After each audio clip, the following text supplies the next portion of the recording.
Hi guys, in this video I'm going to show you 4 different ways to link to another page from a page in Notion. So I have a reference page that I'm going to be referring to, and it can be any page. Just created this so I can demonstrate.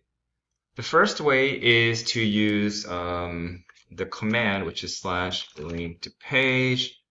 Click on it, and it will show you the pages you have available, and you can just click on it and it will be referred, and you can even do a preview of what the page looks like. Second way to do it is to use the bracket command, and it will automatically load up your other pages. So that's a bracket.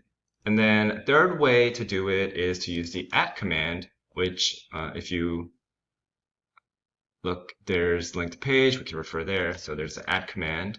And then the fourth way, which is a little bit different, I could create text, highlight it, and press Control K, which creates a clickable link, and then use the reference page. So these all work.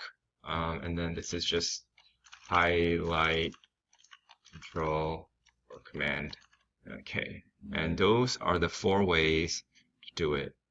Hope this helps. Thank you.